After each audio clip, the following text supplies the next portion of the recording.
Hi, welcome to the RC. The show that's not about robot chickens.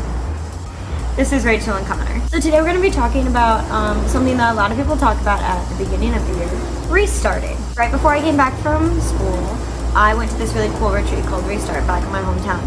And Father Leo was speaking at the event, and he said something that I thought was really interesting. Pause. Father Leo Patangala, the guy who beat Bobby Flay. Cue random montage of him being awesome. Season 7, episode 1. He said restarting the year isn't just about restarting habits or restarting our lives. It's about restarting our faith and restarting the way that we do things and the people that we are. And that really interests me a lot because I got to thinking, how do you refresh life? How do you go from doing what you've always done, what you've always been doing, and without changing who you are or trying to do some extreme new different thing? And that even got us talking about how do you refresh a relationship? How do you refresh, what you're doing with somebody? How do you keep things fresh? How do you keep things young and hip, as a lot of don't ever say middle-aged people say. No, bad. So starting with our faith journey, one of the old traditions of the faith is every night to do an examination of conscience. Not really like what you do before confession, but like looking every day, say, here's what I did well, here's what I did poorly. That is, for me personally, one of these things that kind of restarts the day. Because you can start. I'm gonna be honest. I hate New Year's. The whole concept of New Year's, because I don't think that we should have a start where next year I'll start going to the gym and next year I'll start living differently. I think every single day you have an ability to learn differently. I think it was Alphonsus Liguori who said, "Have you sinned? Just rise up. Have you fallen? Just stop falling. Just try again every single day. Don't say I'm going to stop sinning next year. No."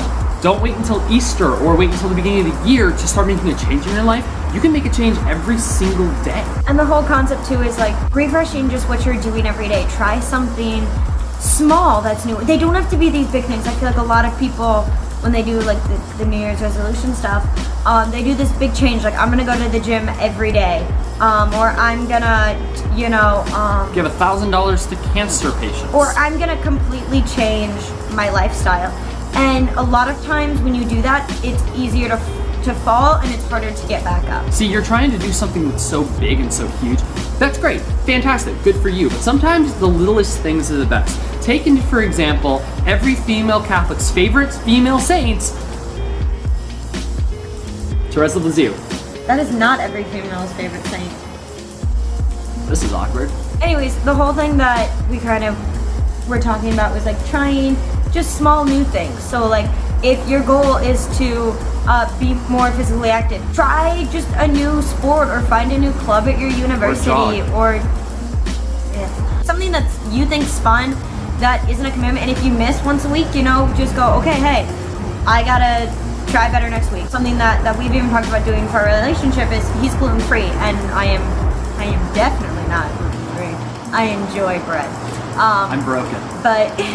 But the whole thing that we thought about trying was, rather than, awkwardly doing it where we'll eat a meal and I'll have a ton of bread or a ton of gluten or whatever, and he'll have to special order something, is that I would try to eat 1 or 2 days a week. I would try to do gluten-free meals.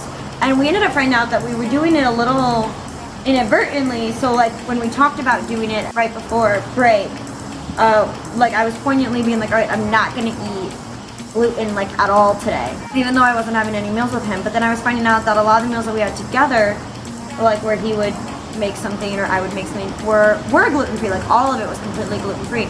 And so I found that my separate meals by myself, I wasn't even eating that much more gluten because I was missing out on it when I was with him. I found that I just wasn't eating as much bread or gluten or whatever is gluten in it, because there's apparently a lot of things.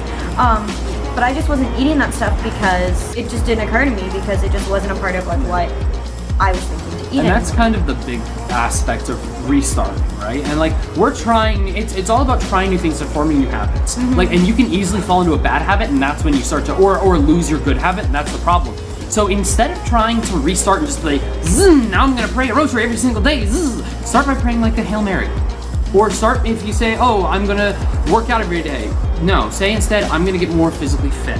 Don't push yourself to a say of, I'm going to do this, but set yourself to a higher goal. In a relationship, you're saying, I'm going to start going every day with my significant other to mass. That's good, very good. But instead, the overall goal is growing in virtue. And that can be little things or it can be big things.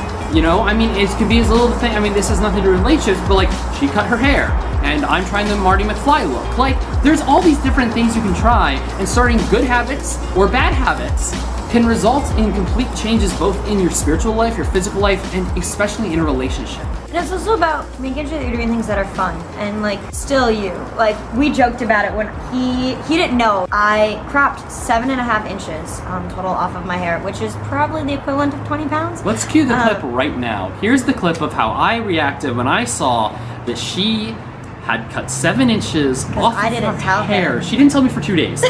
And so she's surprised. Wait, here's the clip, guys. Okay, so I've been gone for 3 weeks on break. Like I said in the vlog from last week, it was incredibly hard. It was a pain. But I'm gonna see Rachel again for the first time in 3 weeks.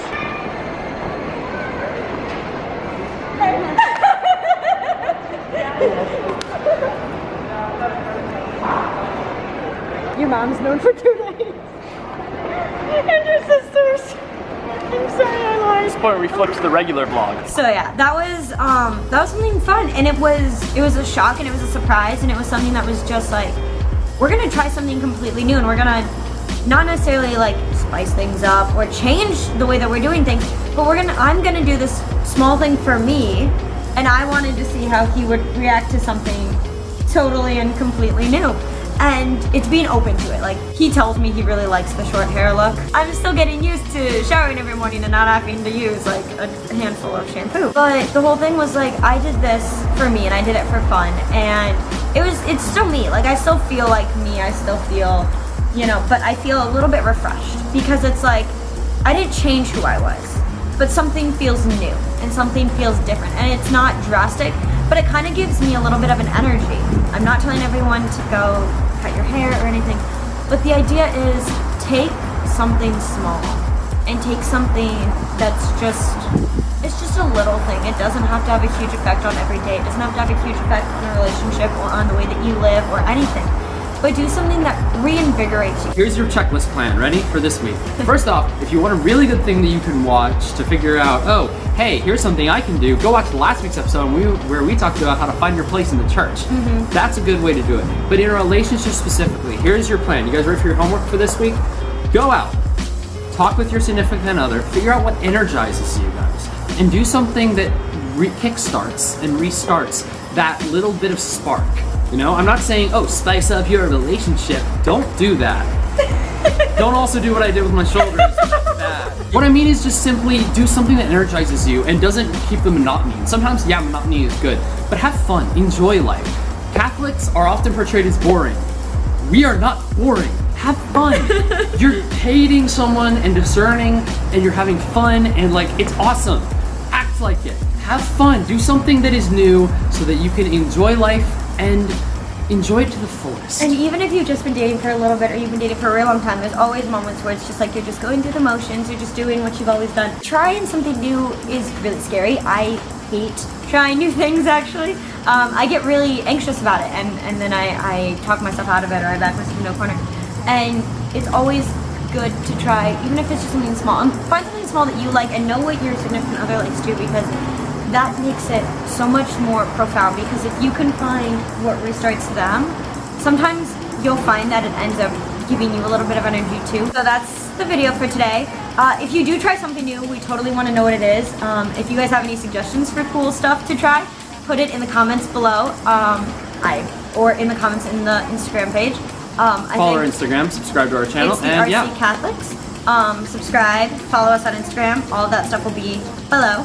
And again, we love to hear from you guys. And I really want to hear what you guys do to restart your relationship, refresh your life, and just have that totally exciting new energy. It's nice and fun, guys. That's all there is to it. Have fun. And as always, keep it real.